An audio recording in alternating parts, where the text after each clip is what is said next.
Welcome to this deep dive. You, our listener, sent over some really interesting stuff about, well, the whole digital world. Yes, surveillance, censorship, how platforms are changing, all that. Exactly. And we're using a YouTube transcript to kick things off from Clif High sci-fi world. Hmm.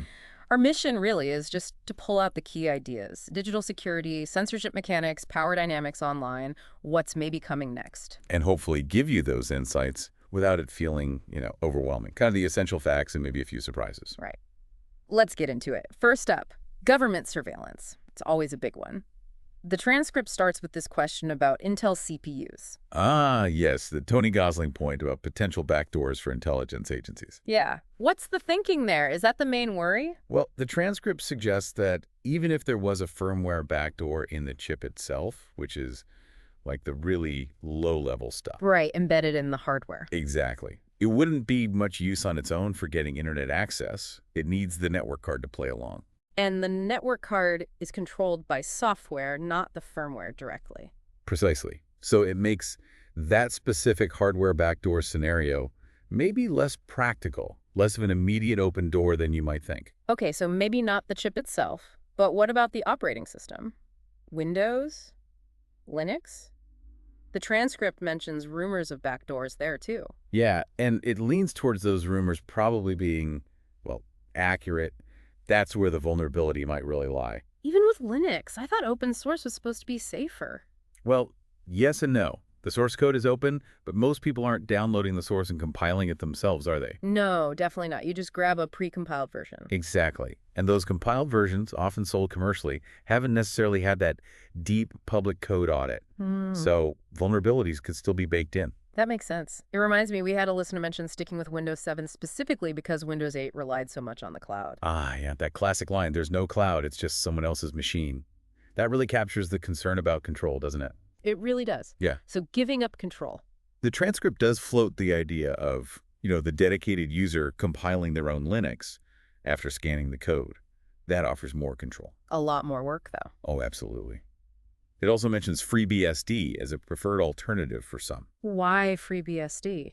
Stable Unix base, the source code is available, smaller core system apparently, and it's used a lot in embedded stationary devices. Like routers and things? Yeah, that kind of stuff. The transcript even suggests, maybe controversially, that FreeBSD might be running on more fixed devices than Windows and Mac combined. Wow, okay. That highlights how much digital infrastructure is just invisible to most of us. Totally. Like the hundreds of programming languages most people never hear about. It's vast. So connecting this back to big agencies like the NSA collecting data, Right. where is it mostly coming from then, these OS backdoors? According to the transcript's perspective, yes. Much more likely through operating system vulnerabilities than those theoretical chip firmware backdoors. Okay, but the amount of data they collect, Yeah, it's insane. Right. Astronomical.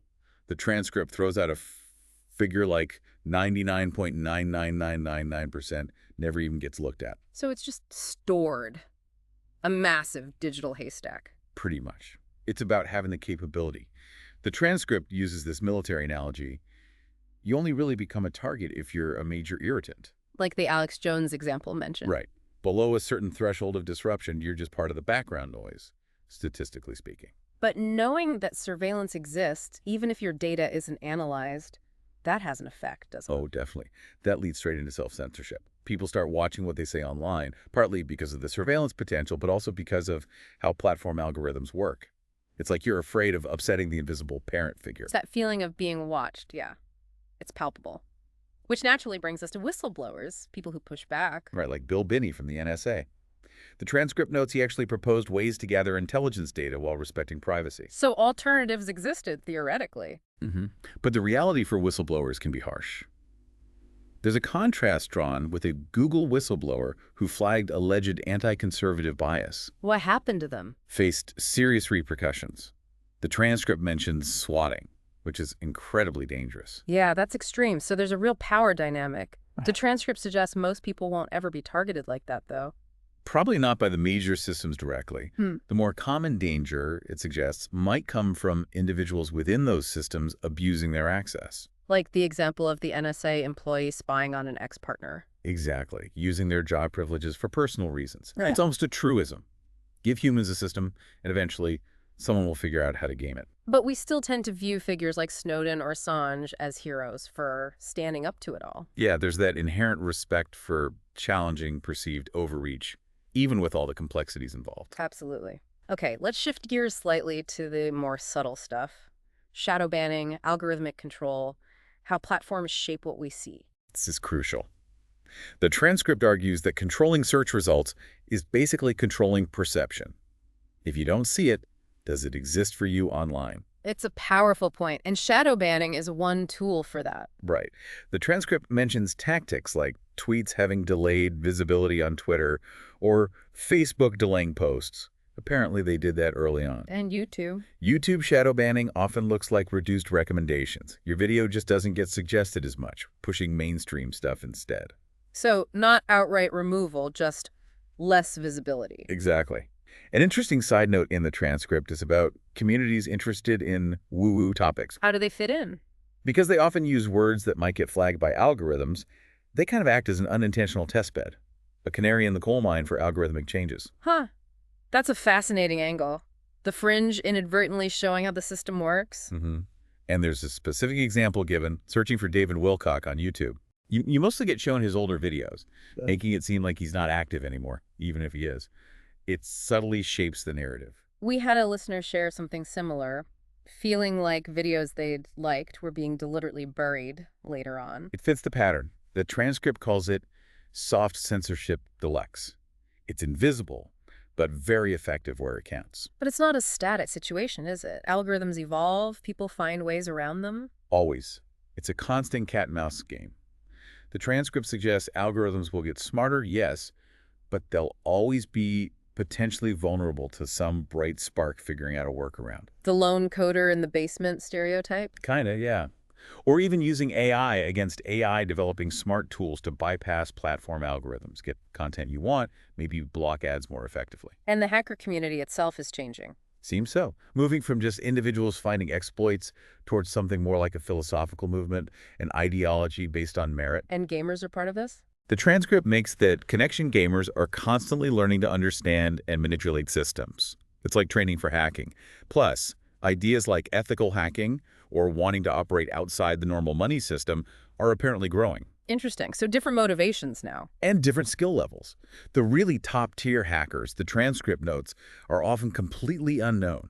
Not like the ones who get caught, like Gary McKinnon. And intelligence agencies are wary of these unknown top hackers. There's a suggestion of that. Yeah. Especially given that government IT systems can often be, well, a bit behind the curve.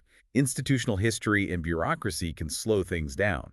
Yeah, the contrast between nimble individuals and large, slow institutions, that leads nicely into AI and machine learning. Right. First point the transcript makes. Current AI is smart software, not conscious thought. It's pattern matching. And it needs good data to learn. Critically, clean, accurately labeled data, which is apparently a really tedious process to create and maintain. And that data can be messed with. The blue chickens example. Exactly. That's a perfect illustration of data poisoning or pollution. If the data going in is biased or contains errors or is deliberately manipulated. The AI's output gets skewed. Bad data in, bad predictions out. Precisely. In the blue chickens case, it seems some initial bad data got amplified, creating a feedback loop that distorted everything. It apparently caused real headaches for the speaker, impacting their work, even health, trying to clean it up. Wow. And this ties into language analysis, too. Yes. Things like clean label praising affecting neural nets used for understanding language. Yeah. And interestingly, the transcript notes this seemed to coincide with that wave of increased censorship around 2016. Suggesting a link, maybe? The tools and the motive appearing together? It raises the question, certainly. Which brings us to this core tension, centralized control versus how humans actually operate. We're naturally decentralized. Fundamentally, yes. We form groups, networks, communities. That inherently clashes with top-down centralized digital systems. But digital empires are forming, right? The Epoch Times New Tang Dynasty example linked to Falun Gong. Yes, that's one example of a large, centrally influenced digital presence emerging. But the overall landscape is still very fluid. Things can change fast online. It feels unstable, like the UFO secrecy analogy used. Is it hiding weakness or hiding advanced tech? It's hard to know the real dynamics of control. Exactly. It's complex, and often opaque. Which naturally leads people to think about alternatives, like the dark web. There's a lot of paranoia around that, isn't there? Oh yeah, VPNs, Tor browsers, the whole security setup. The transcript acknowledges this, but also positions the dark web as a potential resource. For whistleblowers, mainly. That's one key use case mentioned, seeking anonymity. Mm-hmm. But it also warns about risks, especially with file sharing down there. And it makes the point that most of the regular internet isn't even indexed by Google anyway. Right. The surface web is just the tip of the iceberg. The transcript even speculates that the activity on the dark web might exceed the indexed web. It calls it a potential saving grace, a digital frontier. A frontier. But unlike sci-fi, there's no physical planet to escape to if things go wrong here. True. But digital frontiers can emerge. The transcript points to distributed networks, like the mesh networks used by protesters in Hong Kong. Peer-to-peer tech. Ah, so building alternatives from the ground up, bypassing the central hubs. That seems to be the direction things could move, which is maybe a good transition to dealing with the annoyances within the current system. Bots, shills, trolls. The background noise of the internet. Are they easy to spot? Basic chatbots are apparently pretty easy to create, though limited in what they know or how complexly they can argue.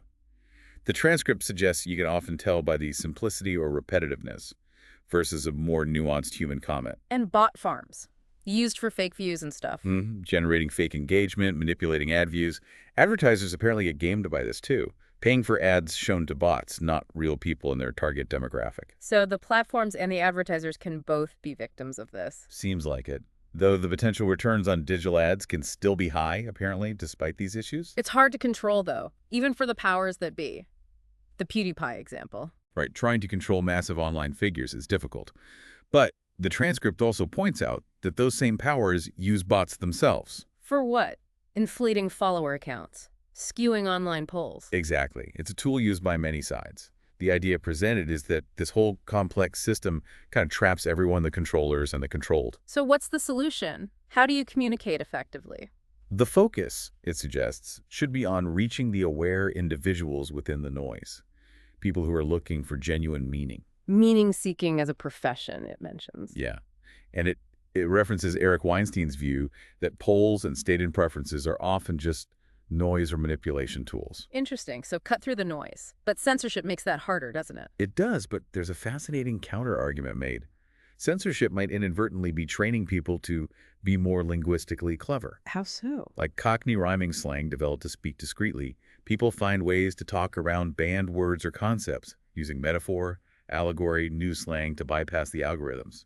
Linguistic adaptation. Huh. That's a great point. Making language evolve faster. So, looking ahead, what's the future for platforms and creators? Well, the transcript seems to see YouTube potentially becoming unsustainable for some creators. Maybe inevitable shutdowns or demonetization. Podcasts? Seen as more organic, maybe safer, but lacking YouTube's built-in discovery engine. You have to bring your own audience. What about the new tube alternatives? BitChute, etc. Concerns are raised about them becoming echo chambers, a bit sectarian perhaps. The core advice seems to be, don't rely on just one platform. Diversify. Use software to post everywhere. Yeah, spread your content out. It also touches on economics, maybe using short-form video for monetization where possible, but keeping long-form content safe on more open platforms. And build direct connections. Email lists, Telegram. Absolutely crucial. Own your audience connection. Leverage the big platforms to find your audience, then pull them towards channels you control more directly. That direct interaction like YouTube premieres or live chats is valuable too. That touching the hem idea. That sense of direct connection between creator and audience is seen as really important. It builds loyalty. Any other strategies mentioned?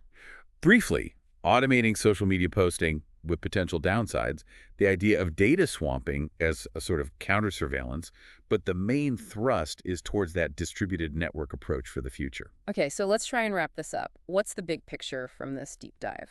Well, it paints the digital world as this really dynamic, contested space, constant surveillance, censorship efforts, power plays. But also resilience, human ingenuity, the drive towards decentralization, finding ways through. Exactly. It's not static, New systems, new ways of connecting, they keep emerging, often unexpectedly. So for you listening, hopefully this gives you a better sense of those hidden mechanics, the strategies of control and resistance playing out online, maybe a few aha moments about how things work. Yeah, just prompting reflection on your own awareness and role within it all.